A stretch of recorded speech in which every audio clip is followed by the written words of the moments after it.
कभी उनके लिए चोट खा के देखो, कभी उनके लिए दर्द उठा के देखो।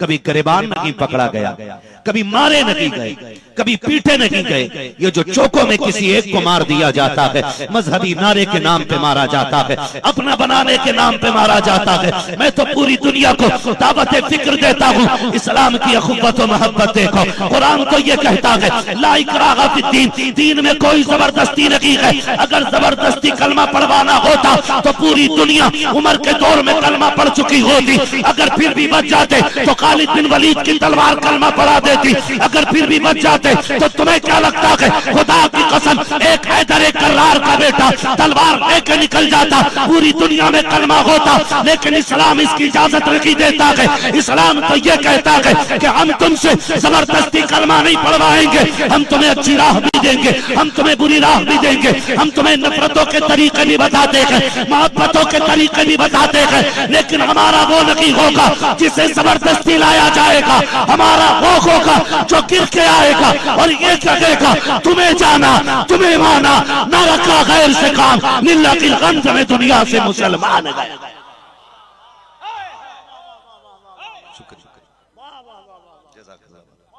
सुभान अल्लाह, माशाअल्लाह। नारे तकबीर, नारे रिसालत।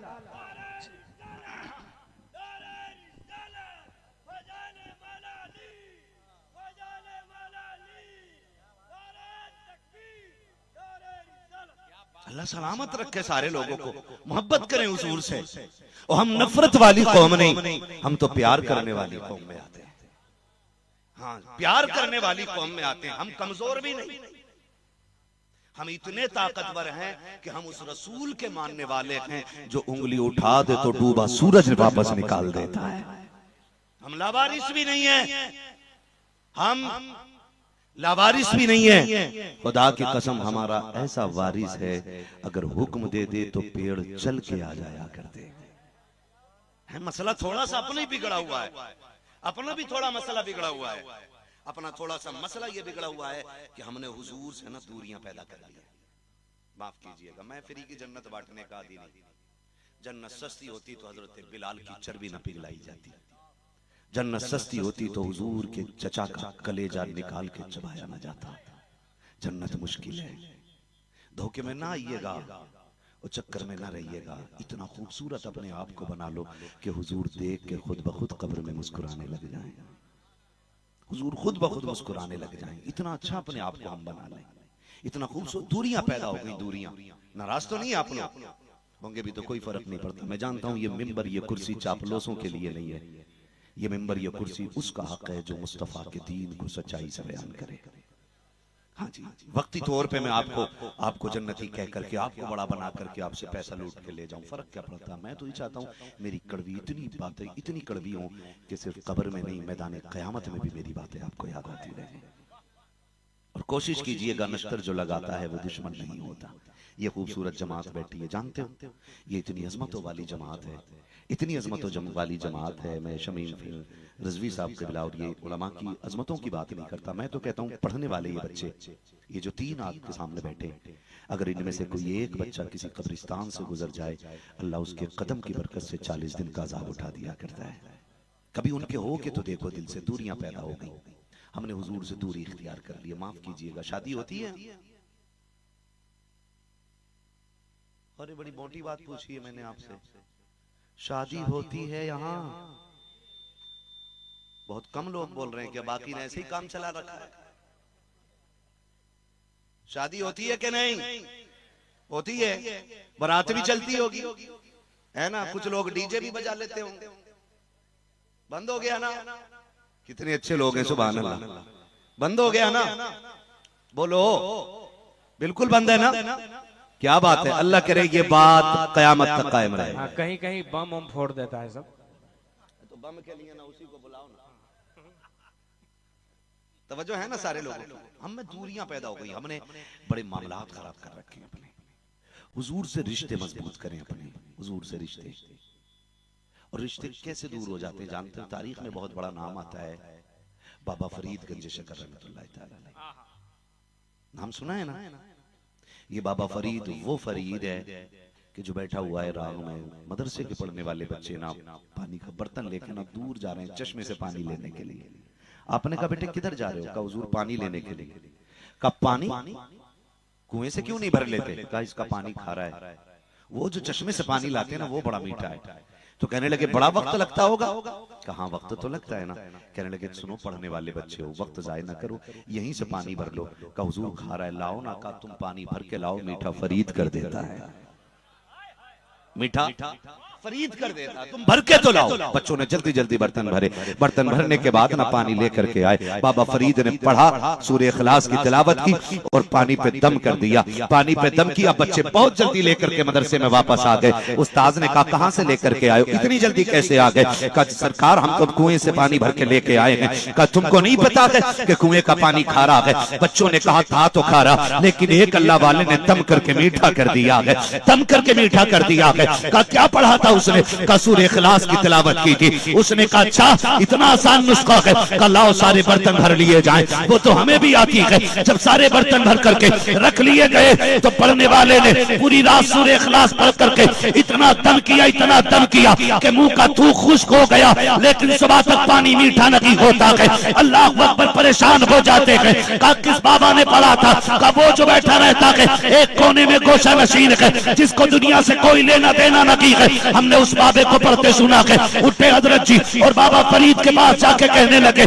बाबा फरीद ये तो बताइए कि जो सूरह इखलास आपने पढ़ी है वही मैंने भी पढ़ी है, जो तिलावत आपने की है वही तिलावत मैंने भी की है। आपने एक बार पढ़ा है, पूरा पानी मीठा कर दिया है, मैं पूरी रात पढ़ता रहा लेकिन एक घूंट मीठा न कर सका। फरीद ने मुस्कुरा के कहा था परेशान क्यों होता है? अगर कुरान के बारे में बात करते हो, जो तुमने पढ़ा है वही मैंने पढ़ा है, जो कुरान तुम्हारा है वही कुरान मेरा है, जो अमल तुम्हारा है वही अमल मेरा है। फर्क सिर्फ इतना है कुरान तो वही है, लेकिन याद रखो पानी मीठा करने के लिए जबान फरीद वाली होनी चाहिए। हाय हाय हाय, नारे तकबीर, नारे रिसालत, मसलके आला हजरत, वाह वाह वाह।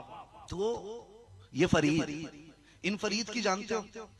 अल्लाह ने इतना कमाल बख्शा, एक बार सूरह इखलास पढ़ के दम कर दे पानी मीठा हो जाता है। बात बढ़ेगी अगर इनकी मुकम्मल जिंदगी पे बात करूं। सिर्फ एक बात बताना चाहता हूं, दूरियां, इस पर गौर करें, दूरियां कैसे हो गई। बाबा फरीद गंज शक्कर रहमतुल्लाह तआला अलैह का एक मुरीद था, देहाती गांव का मुरीद। अल्लाह इन नस्लों को सलामत रखे, इन बुजुर्गों को सलामत रखे। हमने ना तो पीर का मतलब ही अलग रख रखा है। अगर हमने किसी को पीर बना लिया तो हमारी मुर्गी का इलाज भी वही करेगा, हमारी बकरी की डोरी भी उसी से आनी है, हमारी भैंस की डोरी भी उसी से आनी है। पीर का मतलब ये क्यों निकालते हैं लोग कि हर चीज का तावीज हमें उसी से लेना। काश कोई इसलिए भी पीर बनाए कि कोई हमें खुदा तक पहुंचा दे। गारंटी है, मैं इस सदी में रह करके बात कर रहा हूं। इस सदी में दुनिया घूम आइएगा, लाखों पीरों के पास जाइए और उनसे जाके पूछिए आपके मुरीद कितने। कोई कहता 1.25 लाख है, कोई कहता 1 करोड़ है, कोई कहता 2000 है ना। सारे पीरों से पूछो कि कोई मुरीद ऐसा भी आया जिसने आके ये जिद की हो कि जूती लेके आया हूँ और बस ये सोच के आया हूँ कि आपकी चौखट से तब जाऊंगा जब मुझे खुदा का कुर्ब हासिल हो जाए। आज कोई है ही नहीं, हम तो माइल बकरम हैं, कोई साहिल भी नहीं। राह दिखलाएं किसे रह रवे, मंजिल ही नहीं। आज किसे तलाश है खुदा की? कितने लोग अल्लाह को ढूंढने पे लगे, कोई तैयारी नहीं है। हम तो बस ये चाहते हैं मरें और जन्नत हमारी हो जाए। कभी खुदा के लिए भी उठा करो यार।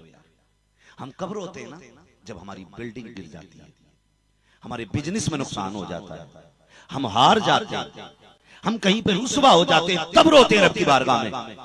वो कभी सिर्फ रब के लिए भी उठ के रोना सीखो। अल्लाह ने सब कुछ दिया है, इज्जत है, दौलत है, पैसा है, तो कभी 3 बजे उठ के ना उसके लिए रोने के आदी बनो और आके कहो मालिक आज मैं अपने लिए नहीं, मैं तो तेरे लिए आ गया हूं। कभी कहो ना उठ के उससे आज मैं तेरे लिए आया हूं, मैं आज बिल्डिंग लेने नहीं आया, मैं आज तुझसे पैसे मांगने नहीं आया, मैं इसलिए आ गया हूं तू मेरा खुदा है, मैं तेरा बंदा हूं। कभी इसलिए भी तो आके देखो ना, आज आने को कोई तैयार नहीं, आज आने को तैयार नहीं। हमारे भी मामलात खराब है ना। हमने भी क्या किया, हमें किसी ब्याज लेने वाले ने उठ के 1000 रुपए दे दिए, हमने कह दिया जिसे जन्नत ही देखना हो इसे देख लो।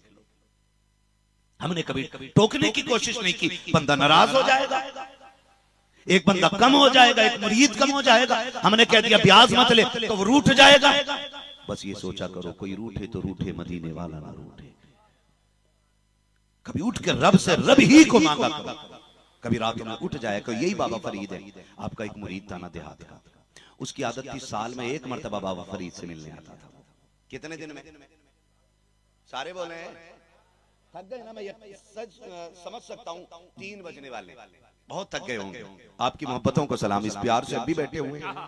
इतनी देर तो कोई खाने के इंतजार में नहीं बैठता है ना जी। इतनी देर कोई बेरोजगारी भत्ता लेने के लिए नहीं बैठता है, किसी नेता को राजी करने के लिए नहीं बैठता। यकीनन ये एक ही आग है और एक ही लगन है जो इतनी रात को जगाए रखा है, और वो लगन ये है, सुना के आप हर आशिक के घर तशरीफ लाते, मेरे घर में भी हो जाए चरागा, सुभान अल्लाह, चरागा या रसूल अल्लाह। मैं ये नहीं कहूंगा कि भाई जो सो रहा है उसे उठा दो, मैं बिल्कुल उठाने का आदी नहीं हूं। मैं तो ये चाहता हूं जो सो रहा है ना हुजूर की महफिल में, उसे बिल्कुल ना उठाया जाए, क्योंकि मेरा अपना मानना यह है कि अगर किसी को हुजूर की महफिल में नींद आए और नींद में ख्वाब आए, और ख्वाब में अगर कोई आएगा तो वो ज़हरा का बाबा ही आएगा, क्योंकि इतनी अच्छी जगह के ख्वाब भी अच्छे ही होते हैं, है ना।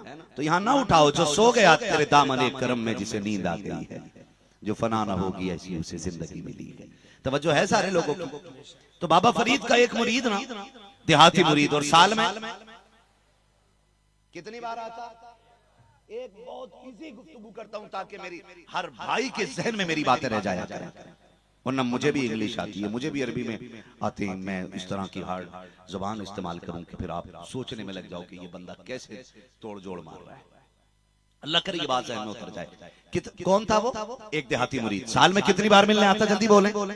अच्छा, खाली नहीं आता था, जब भी आता तोहफे में एक लुंगी लेकर के आता था। उसकी यहाँ की लुंगी बड़ी अच्छी है, एक लुंगी बाबा फरीद के लिए लेकर के आता था। बड़ा गरीब। एक साल वो आया नहीं, 2 साल बीत गए। जब 2 साल मुकम्मल हो गए ना, तब आया, और एक नहीं 2 लुंगी लेकर के आया।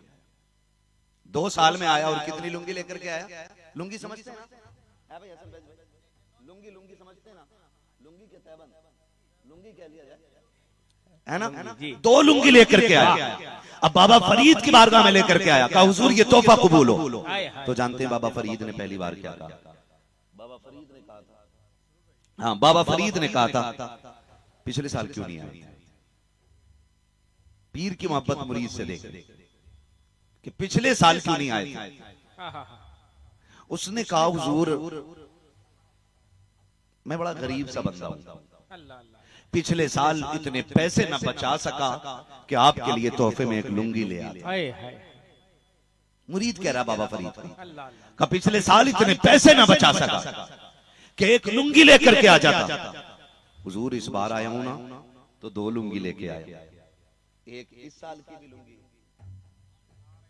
नारे तकबीर, नारे रिसालत, मसलक आला हजरत फैजाने हुजूर हाफिज मिल्लत, सरबराह आला अल जामियतुल अशरफिया हजरत अल्लामा अब्दुल हफीज अजीज मिल्लत साहब किबला, हुजूर पीरे तरीकत, नारे तकबीर, नारे रिसालत, फैजाने हुजूर हाफिज मिल्लत, फैजाने हुजूर हाफिज मिल्लत, औलादे रसूल, नारे तकबीर, फैजाने दाऊद नगर,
हम और आप देख रहे हैं कि मिंबर रसूल पर वज़ीम शख्सियत जलवागर हो चुकी है, जिसका हमें और आपको बड़ी बेसब्री से इंतजार था।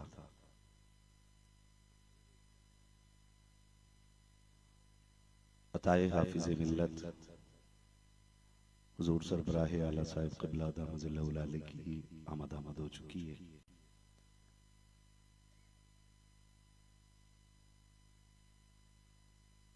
ये हमारे मुरादाबाद की वज़ीम नेमतें कि जिनकी सरपरस्ती में एक नहीं, दो नहीं, हजार नहीं, लाखों इल्म के प्यासों ने अपनी प्यास बुझाई है। हमारे हिंदुस्तान की top most university Al-Jamiatul Ashrafiya Mubarakpur, जो हुजूर हाफिज मिल्लत की यादगार है, उसी की सरपरस्ती और निगरानी हुजूर वाला के जिम्मे है। अल्लाह ताला हज़रत की उम्र में बेपनाह बरकत अता फरमाए और मौला करीम हम सबको इन बुजुर्गों से फैज़याब होने की तौफीक रफीक नसीब फरमाए। पहले ये बात हो चुकी थी, हजरत जैसे ही आएंगे इंशाअल्लाह दस्तारबंदी का मंजर हम देखेंगे, क्योंकि बहुत ज्यादा देर हजरत नहीं बैठेंगे कि मुझे बताया जा चुका था। बस मैं बात मुकम्मल कर लूं अपनी बुजुर्गों की इजाजत से। अपने मैं अर्ज कर रहा था कि 2 साल के बाद मुरीद आया और 2 लुंगी लेकर के आया। जब 2 साल के बाद मुरीद आया, 2 लुंगी लेकर के आया, बाबा फरीद ने कहा था कि तुम पिछले साल क्यों नहीं आए थे?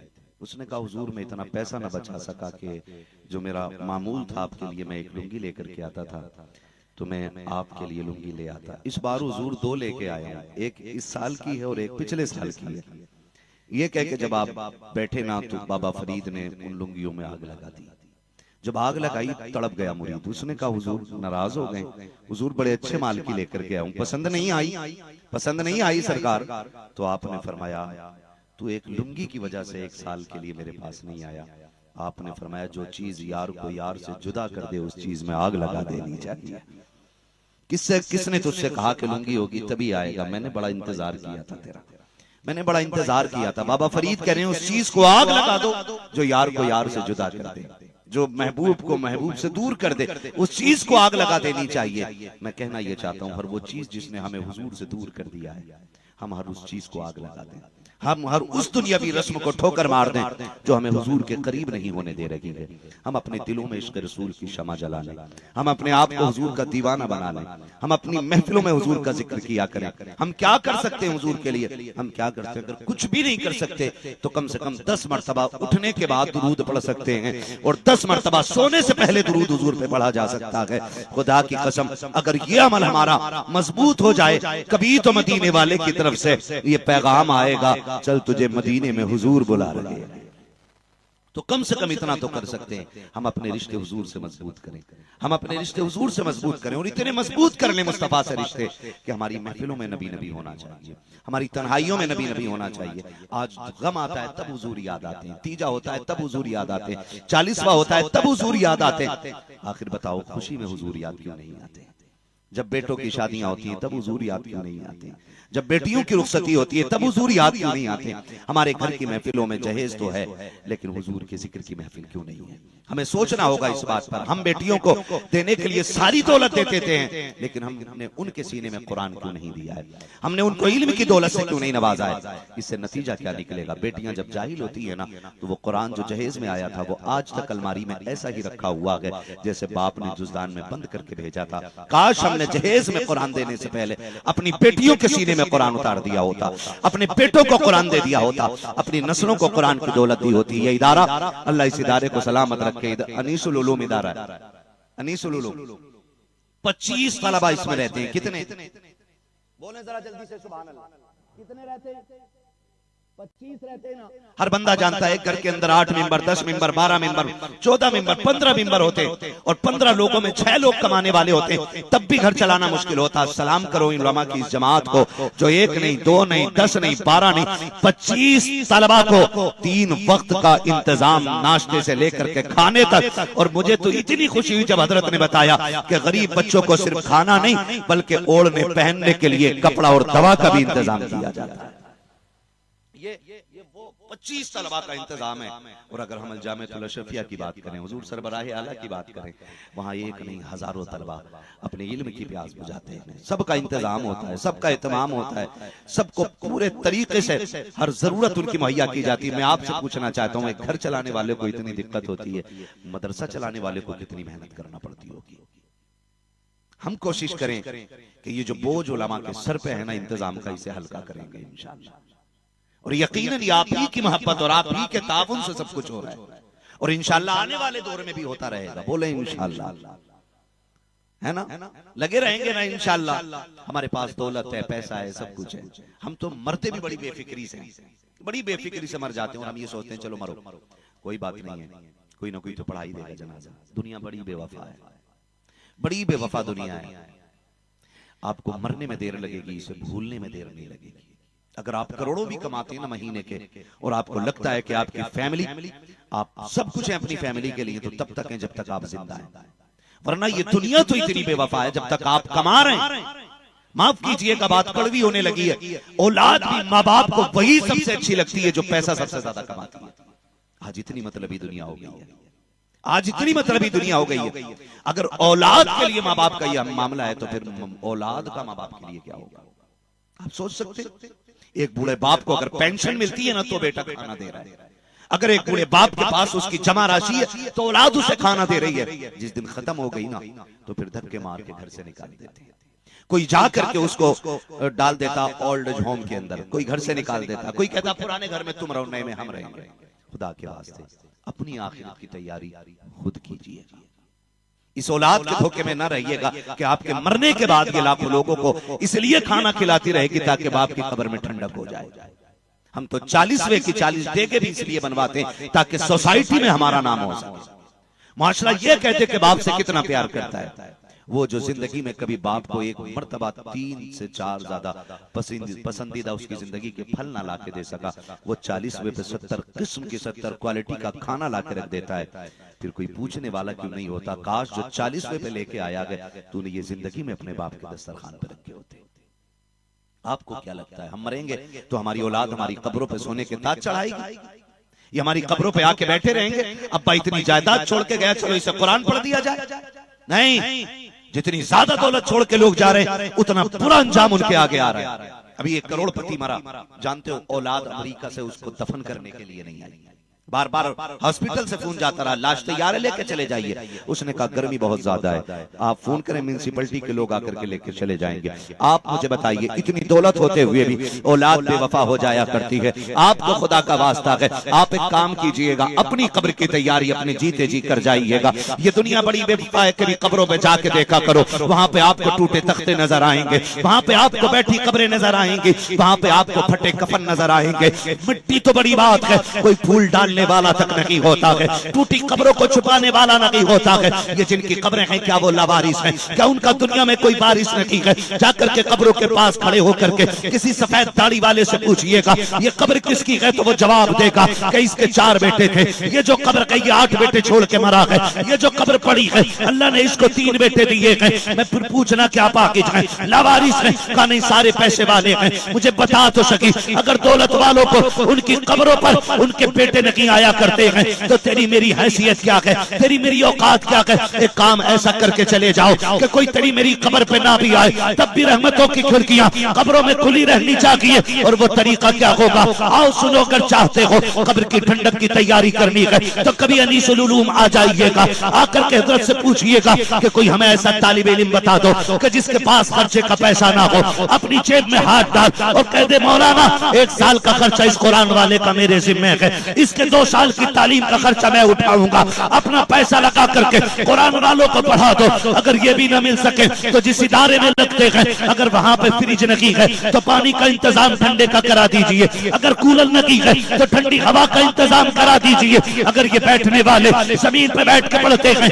एक कालीन का इंतजाम करा दीजिए। तुम और मैं क्या जाने, हम तो 500-1200 रुपए 1800 रुपए का एक पंखा लगा करके भूल जाया करते हैं। लेकिन याद रखिएगा जब भी ये कुरान वालों को गर्मी लगेगी उस कूलर के आगे बैठेंगे, इनका पसीना बगेगा, कूलर की ठंडी हवा निकलेगी, तू और मैं कब्रिस्तान में होंगे, औलाद भूल चुकी होगी, खानदान भूल चुका होगा। जैसे कि ठंडी हवा का झोंका कुरान वाले के सीने को ठंडा करेगा, अल्लाह कब्र से तेरी जन्नत की खिड़की खोलेगा और रहमत की आवाजें आएंगी। सोच, तूने कुरान वाले की गर्मी वाले बदन को ठंडा कर दिया है, हम तेरे गुनाह वाले बदन को अपनी रहमत से ठंडा कर दे रहे हैं।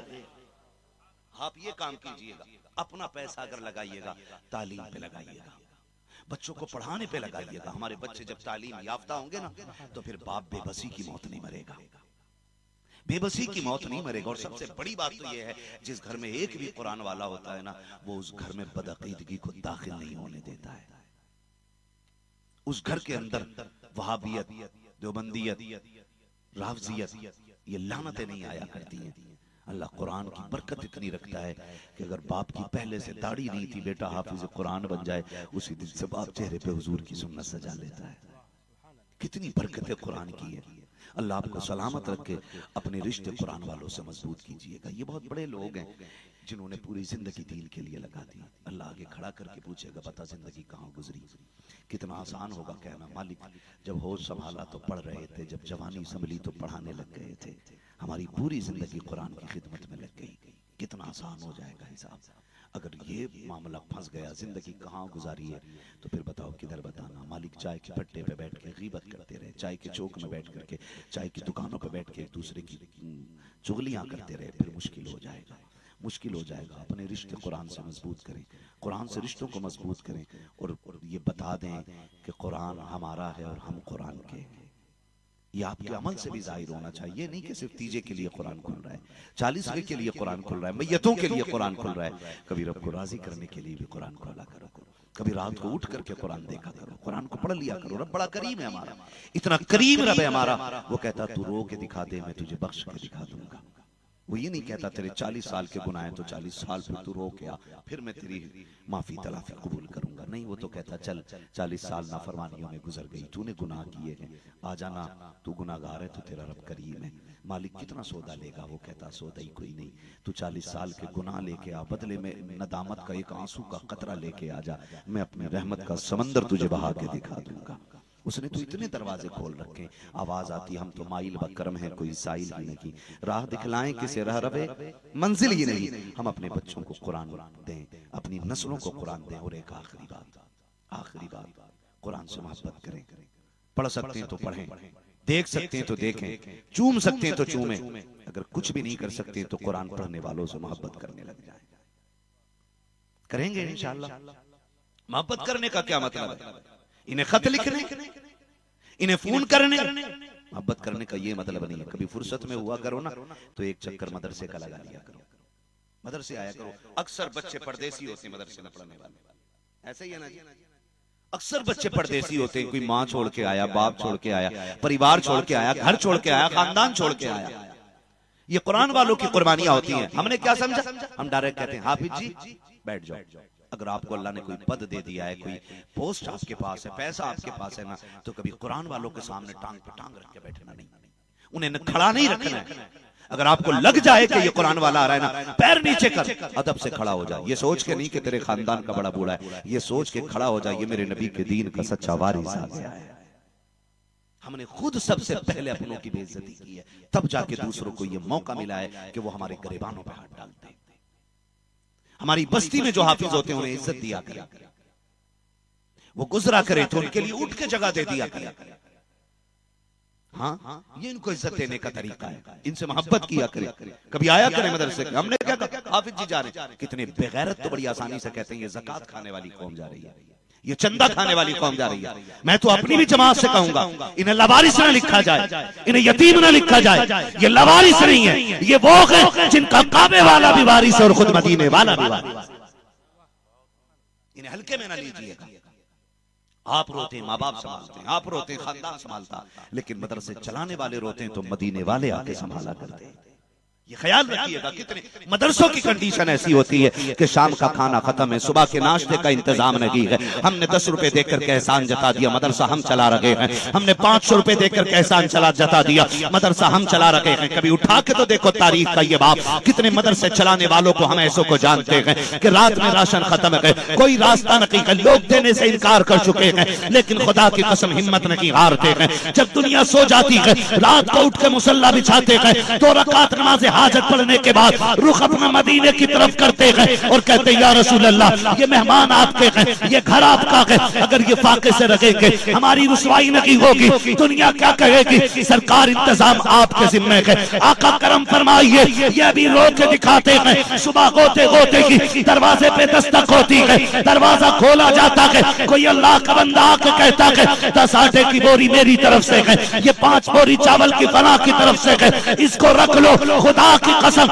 ये इंतजाम दुनियादार की तरफ से नहीं, मदीने की ताजदार की तरफ से होता है। और यही तो हमारा उसूल है, मरने की तरफ देख न जीने की तरफ देख, जब चोट लगे दिल को मदीने की तरफ दे। वाह वाह, नारे तकबीर, नारे रिसालत, अजमते मुस्तफा। भाई अपने रिश्ते मदरसों से मजबूत करें। मैं तो मुबारकबाद पेश करता हूँ जिनका पैसा मदरसों में लग गया, जिन्होंने 10-20 जो भी दिया है, बड़े मुबारकबाद के मुस्तहिक हैं। औलाद छोड़ जाएगी, खानदान छोड़ जाएगा, ये कुरान वाले साथ छोड़ने वाले नहीं है। आपकी कब्र पे फाता पढ़ने ये आते, आपके तीजों के लिए ये सबसे आगे होते, मरने के बाद भी काम आते रहेंगे। फरमाया गया कि अगर कोई कुरान से मोहब्बत करता है ना, तो कुरान कब्र में भी उसका साथ देता है, जन्नत में दाखिल करने तक कुरान कभी उसका साथ नहीं छोड़ता है। हम अपने रिश्ते मजबूत करें, कुरान वालों को खाना खिलाए करें। लोग कहते हैं तावीज़ दे दो, कोई वजीफा बता दो, घर में बरकत हो जाए। सबसे बड़ा वजीफा ये है, अगर आपके बस्ती में कुरान वाले रहते हैं तो उन्हें खाना खिलाना शुरू कर दो, लेकिन इज्जत के साथ, डिस्पोजल में नहीं, चम्मच से नहीं। तेरे घर का जो सबसे कीमती बर्तन होना, उसमें कुरान वालों का खाना दो, और उनसे कहो चम्मच न डाल, उंगलियां डाल। सुना है इस हाथ में कुरान लिए फिरता है, तेरी उंगलियां बर्तन में आएंगी, खुदा की रहमतें हमारे घर में दाखिल हो जाएंगी। ये सोच के कुरान वालों को खाना खिलाया करो। खिलाएंगे इंशाअल्लाह, वादा करते ना इंशाअल्लाह, हम लगे रहेंगे इनके साथ। बड़े लोग बैठे, बात बहुत लंबी हो गई है, अल्लाह सलामत रखे। बस आखिरी बात, मैदान क़यामत होगा ना तो 2 लाइनें रह जाएंगी, सिर्फ 2। एक लाइन जन्नत की होगी और एक लाइन जहन्नम की होगी। जन्नती लोग इसलिए जल्दी कर रहे होंगे कि कहीं फिर से रोक ना लिया जाए, डर होगा, खौफ होगा, जल्दी चलो जल्दी चलो। लेकिन जहन्नम वाली जो लाइन होगी ना, वो बड़ी धीरे चल रही होगी, क्योंकि उसमें लोग ये सोच रहे होंगे काश कोई रास्ता निकल आए, बच जाए बच जाए। फरमाया गया कि जब वो लाइन जहन्नमी वाली होगी ना, उसमें एक बंदा ऐसा होगा जो जन्नती वाली लाइन में निगाह डालेगा तो एक कुरान वाले पे निगाह पड़ जाएगी। वो कहेगा हाफिज साहब पहचाना मुझे? कहा जी नहीं। कहा मुझे नहीं पहचानते हो? नीसुल उलूम में पढ़ते थे आप, मेरा घर आपके सामने था। कहा हाँ मेरा फला नाम है। कहा बताओ क्या बात है? कहा आज फंस गया हूं, मैंने आपको एक गिलास पानी पिलाया था ना? पिलाया तो था। कहा आज उसका बदला चाहिए। कहा बदले में क्या चाहता है? कि जन्नत। एक गिलास पानी के बदले में वो जन्नत मांगा। यहाँ लाइन रुक गई है, पीछे वाले शोर कर रहे हैं चलो चलो चलो, और वो हाफिज कुरान वहीं रुका हुआ। अल्लाह करे इनमें कहीं कोई हाफिज कुरान ऐसा हो जो वहाँ लाइन में रुका हो, और हम लोग उसको आवाज दे के कह रहे हो पहचाना पहचाना पहचाना। ये देख के गए हाँ पहचान तो हो गई है। फरिश्तों से फरमाया जाओ देखो लाइन क्यों रुक गई है। फरिश्ते आके देखेंगे मालिक एक हाफिज कुरान है, आगे नहीं जाता, क्यों नहीं जा रहा है? कहा किसी ने एक गिलास पानी का बदला मांग लिया है। एक गिलास पानी का बदला। कहा वो क्या चाहता? वो कहता है एक गिलास पानी पिलाया था, आज उसके बदले में जन्नत का रास्ता मिल जाए। रब फरमाएगा जाओ मेरे कुरान वाले से जाके कह दो ये तो एक की बात है, पूरी लाइन पे निगाह डाले, जिसे जिसे मेरा कुरान वाला कहता जाएगा मैं अपने कर्म से उसे उसे जन्नत देता जाऊंगा। एक गिलास पानी की कीमत है। फिर जिनकी खिदमत कुरान के लिए लग गई हो, जिनकी जिंदगी कुरान के लिए लग गई हो, जिन्होंने पूरी जिंदगी कुरान के नाम कर दी हो, फिर अल्लाह उन पे कितने इनामात फरमाएगा। कोशिश कीजिए हम अपना रिश्ता कुरान से मजबूत रखेंगे और साहिब कुरान से भी मजबूत रखेंगे इंशाअल्लाह।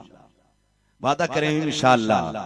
मदरसे आया करो, कभी बेटा कह के किसी कुरान वाले को आवाज दे दिया करो। माँ छोड़ने का दर्द इनसे पूछो, बाप छोड़ने का दर्द इनसे पूछो। बहुत आसानी से, हमें तो ये लगता है ना कि जैसे कि हमने किसी को चारपाई पर लिटाया, बटन दबाया, सुबह को हाफिज निकल गया। नहीं, किसी को 3 साल लगते हैं, किसी को 4 साल लगते हैं, किसी को 5 साल लगते हैं। ऐसे ही नहीं लगा करते हैं। माँ की ममता छोड़िए तब जाके कुरान मिला है, बाप की मोहब्बतें छोड़ी हैं तब जाके कुरान मिला है, बहनों के रिश्ते तोड़े हैं तब जाके कुरान मिला है, भाई की शफकतें छोड़ के आए हैं तब जाके कुरान मिला है। मैंने कितने कुरान वालों को छुप छुप के रोते देखा है। हमारी जिंदगी मदरसों में गुजरी है, हमने 15 साल मदरसों में गुजारे हैं। हमें मालूम है कितने माँ बाप की याद सताती है, कितने दुख होते हैं उन लोगों के सीने में जो माँ बाप छोड़ के आते हैं। इतनी आसानी से तो कुरान नहीं आ जाया करता है। मैं तो सलाम करता हूँ उन बापों को जिन्होंने बेटों के हिस्से की मजदूरियां की है, लेकिन बेटों से कह दिया है तेरे हिस्से की मजदूरी हम करेंगे, हमारे हिस्से की जन्नत तुझे लेकर के आनी है। उन्हीं बापों की मजदूरियों के नतीजे में ऐसे बेटे हाफिज कुरान बना करते हैं।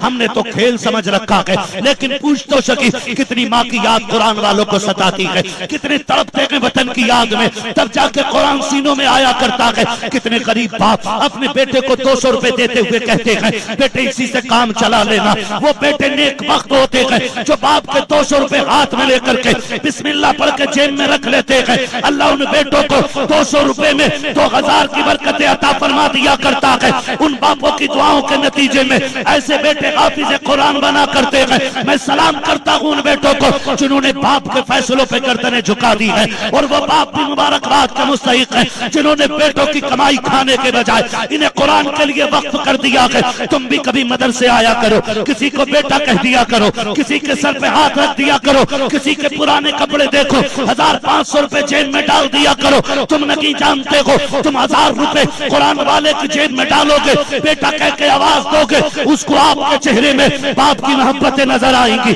आपके लहजे में बाप की शफकतें नजर आएंगी। तुम 1000 रुपए दे करके बिस्तर पे जाके लेटोगे, ये मुसल्ले पे आएगा, हाथ उठा के कहेगा मालिक जिसने आज बेटा कहा है उसकी नस्लों को सलामत रखना, जिसने जेब में पैसा डाला है उसके खजानों को सलामत रखना। खुदा की कसम उसकी रहमत पे भरोसा करके पूरी गारंटी से कहता हूँ इनके हाथ नीचे बात में आएंगे, अल्लाह तेरे चमन को पहले हरा भरा फरमा दे।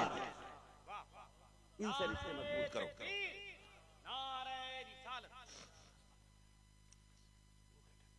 तवज्जो है ना, इनसे रिश्ते मजबूत कर ले, लग जाया करो कुरान की खिदमत में लगा रहो। क्या रखा है मैंने, पैसे ही कमाना है ना, पैसे ही कमाना तो कितना, इसकी कभी भूख खत्म नहीं होनी। मैंने 5 लाख कमा लिया, फिर मैं सोचता हूँ 5 के 6 हो जाए, 6 के 7 हो जाए। ये वो भूख है जो कब्र की मिट्टी से जाके भरेगी, हमारी पूरी होगी। हाँ हाँ, खुदा के वास्ते अपनी आखिरत का इंतजाम अपने हाथ से कर जाओ। कोई गारंटी नहीं है कि तुम्हारे बेटे तुम्हारी कब्र पे भी आए। वो दो रोड था कि 1 साल चर्चा होता था, अब जब बंदा मरता है ना तो दुनिया चीख जाती है, मगर बड़ी बेवफा है, बड़ी बेवफा है। बाप का कपड़ा बेटा उतारने तैयार नहीं होता है, अपने बाप से डर लगता है बेटे को छूते हुए मरने के बाद। उसके हाथ की घड़ी उतारो, कौन बांधेगा? कहा मुझे नहीं बांधनी है। अब्बा पहन के मरा था, जिस चारपाई पे मर जाए कहता इस चारपाई को बाहर खड़ा कर दो, इस पे अब्बा का दम निकला था। वो जो तुम्हारे सीनों पे खेलते रहे, वो जो तुम्हारी जबानें चूसते रहे, वो जो तुम्हारे मुंह के चबाए हुए लुक़्मे खा के बड़े होते रहे, तेरे मरने के बाद तुझे हाथ लगाते हुए डरेंगे। नहलाने के लिए बेटा तैयार नहीं होता है, बाहर से बुलाया जाता, बुलाओ मौलाना को, बुलाओ फला बंदे को, वो लाके गुसलते। पानी डालने के लिए बेटे नहीं आते। इतनी बेवफा दुनिया है, जिस चादर को ओढ़ के मरोगे वो चादर तुम्हारा बेटा ओढ़ने तैयार नहीं होगा। तुमने भले अरबों खरबों कमाए हो, तुम्हारे मरने के बाद तुम्हारे घर से नई चादर तुम्हें नहीं दी जाएगी। एक ही चादर जो हजारों जनाजों के ऊपर पड़ गई है ना, वही मस्जिद से ला करके आपके ऊपर डाली जाएगी।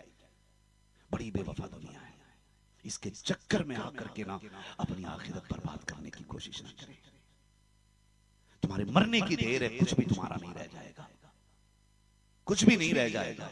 हुए नाम वर बेनिशान कैसे कैसे, जमीन खा गई आसमां कैसे कैसे, बड़े बड़ों की कब्रें बन गई हैं, बन जाएंगी, और कोई बचने वाला नहीं है। एक दिन हम भी गुजरा हुआ कल हो जाएंगे, एक दिन लोग हमारे किस्से कहेंगे, फिर वो दिन भी आएगा कि किस्से भी खत्म हो जाएंगे और लोग भूल जाएंगे कि कोई था, कोई था।